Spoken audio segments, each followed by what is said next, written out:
నమస్కారం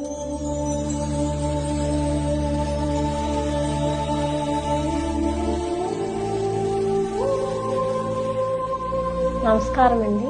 నా పేరు రాజమండ్రి సీతామహాలక్ష్మి. మేము 15 సంవత్సరాలుగా ఉండవల్లిలో నివాసం ఉంటున్నాము. మాకు 15 సంవత్సరాలుగా కూడా మేము ఎక్కడ అప్లికేషన్ పెట్టినా, అర్జీలు పెట్టినా మాకు పట్టా రాలేదు. సారు ఇప్పుడు పాదయాత్రకు వచ్చినప్పుడే చెప్పారు, పట్టాలు ఇస్తాము గెలిచిన తర్వాత అని చెప్పి ముందే చెప్పారు మాకు. అమ్మా, నేను యువగలం పాదయాత్ర మొదలుపెట్టే ముందల మన ప్రాంతంతో నడిచిన ఎదుర్కొంటున్న సమస్యలు ఆనాడు తెలుసుకున్నా, నేను రాసుకున్నా. అందుకే ఈ సభాముఖంగా నేను చాలా స్పష్టంగా చెప్పదలుచుకున్నా, మీరు నివసిస్తున్న ప్రాంతంలోనే మీకు ఇంటి పట్టాలు అందించే బాధ్యత మీ లోకేష్ తీసుకుంటాడని ఈ సభాముఖంగా నేను హామీ ఇస్తున్నా తల్లి.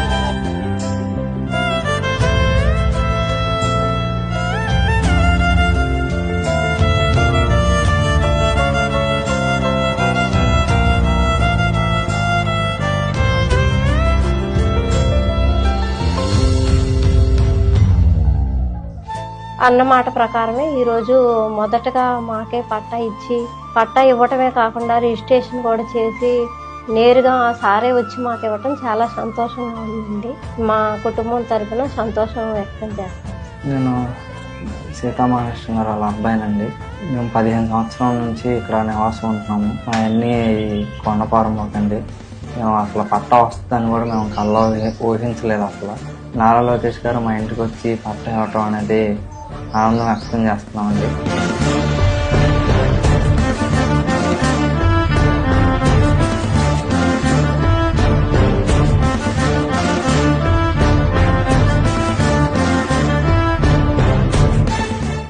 దశాబ్దాలుగా నివసిస్తున్న ఎక్కడైతే ప్రాంతంలో ప్రజలు ఉన్నారో వాళ్ళందరికీ ఇల్లు పట్టాలు ఉచితంగా ఇవ్వాలనేది ఒక లక్ష్యంగా పెట్టుకుని ప్రభుత్వం ముందరికెళ్ళింది.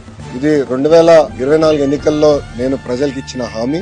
ఎక్కడ నివసిస్తున్నావు అదే రెగ్యులరైజ్ చేయండి మాకు అని పదే పదే వాళ్ళని కోరటం జరిగింది. నేను ఆనాడే చెప్పా, గౌరవంగా బట్టలు పెట్టి పట్టాలు ఇస్తానని హామీ ఇస్తాను జరిగింది.